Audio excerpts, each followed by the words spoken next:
Every legend in boxing history has a hole somewhere, something you could hit, something you could exploit. Ali, you could hit him. Tyson, you could break him.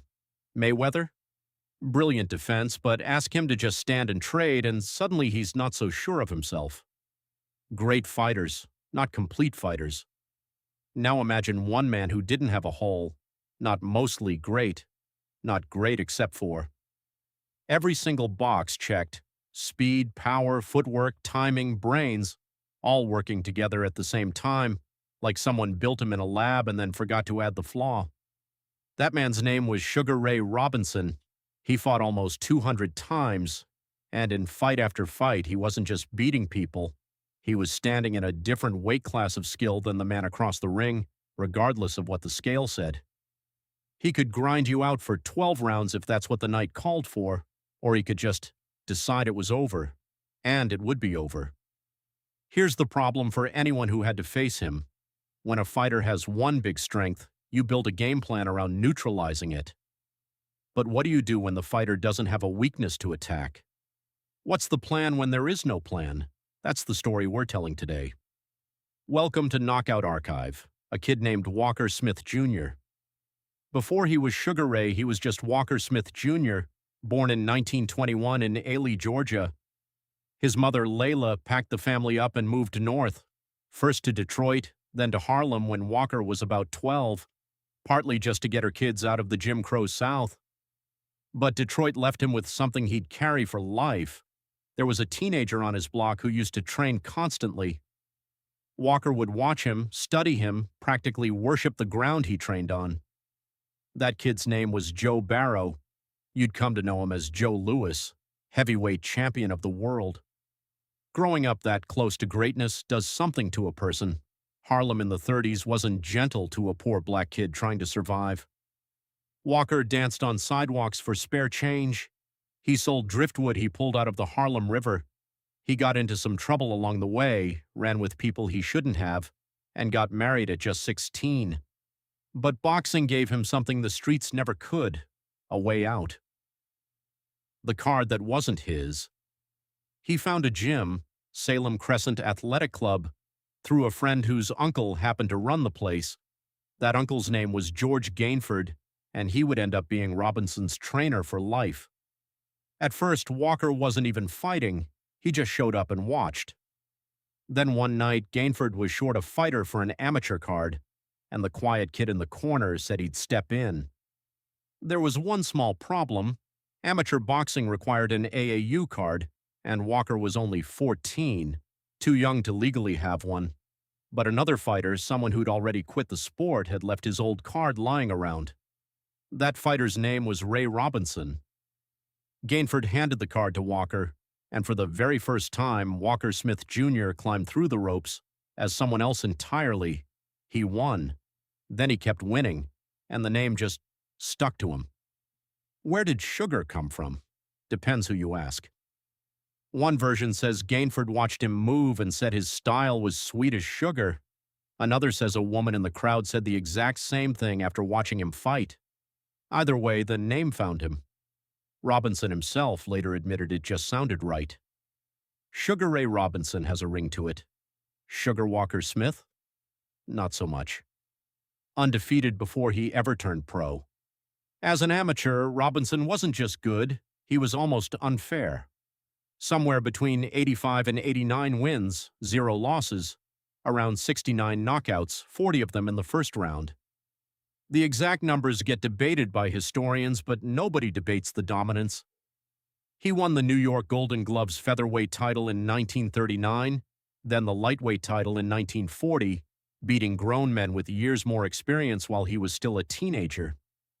By the time he turned pro in 1940 at age 19, Sugar Ray Robinson had never lost a fight under that name, not once, and the blueprint was already unmistakable: explosive speed, footwork that looked effortless, a perfect sense of distance and knockout power that had no business belonging to a man his size.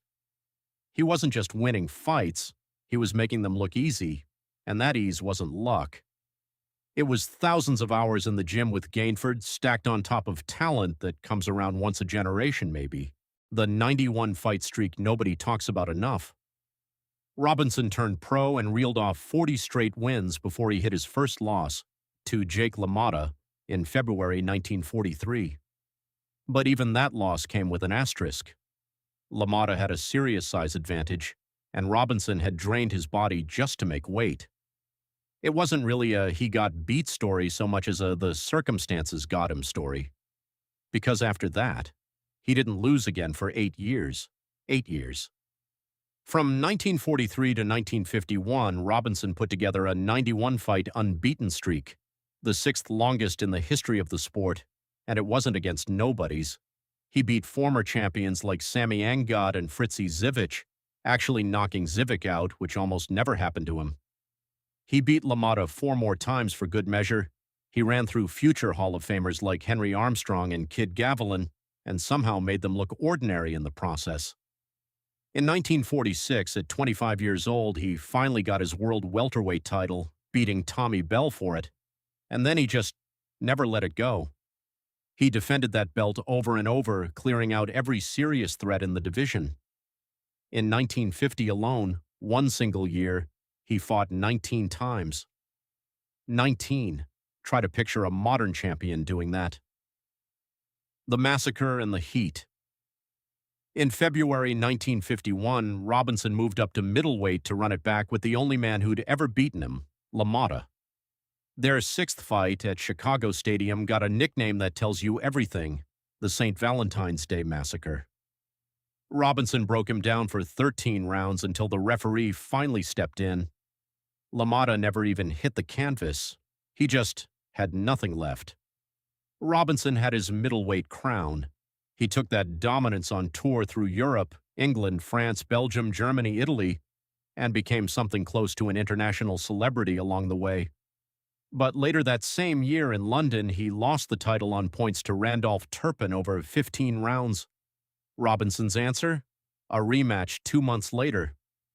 He fought through a bad cut, overwhelmed Turpin, and took the title right back. Then in 1952, he did something almost nobody attempts. He jumped up 2 entire weight classes to challenge light heavyweight champion Joey Maxim at Yankee Street Stadium. He was ahead on every scorecard through 13 rounds. But the temperature that night was pushing past 100 degrees. It got so brutal that the referee himself collapsed from heat exhaustion mid-fight. And after round 13, Robinson couldn't continue either. Think about that for a second. The only stoppage loss of his entire career wasn't caused by a punch, it was caused by the weather. Why perfect was actually a problem.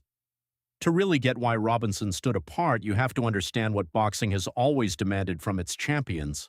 The sport rewards aggression. It rewards toughness. It rewards a man's ability to eat punishment and keep marching forward anyway. Most champions are built from some mix of power, chin, and pure will. They win because they can absorb what you throw and give back worse. Robinson didn't play by that formula. He was quietly rewriting it. His combinations were something the sport hadn't really seen at his weight. 3, 4, 5 punches in a burst, each one landing with a purpose, each one setting up the punch that actually mattered. His jab wasn't just there to keep you at range. It was a weapon on its own, used to set up the straight right, the left hook, the uppercut, and then he'd reset, fade back out of range, and do the whole sequence again before you'd even processed what just hit you. And the footwork, ask anyone who saw him live and they'll bring this up unprompted. He moved like his shoes had ball bearings in them.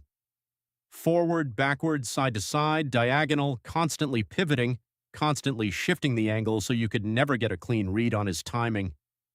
He could be inside your guard in a blink and gone just as fast. He had a boxer's movement and a puncher's power, and in the entire history of the sport, that exact combination at that level of polish has really only shown up once. Then there was his ring IQ, the thing that separates great from the greatest ever. Robinson could read a fight as it unfolded, spot exactly what you were trying to do, and adjust before you even realized your own plan wasn't working.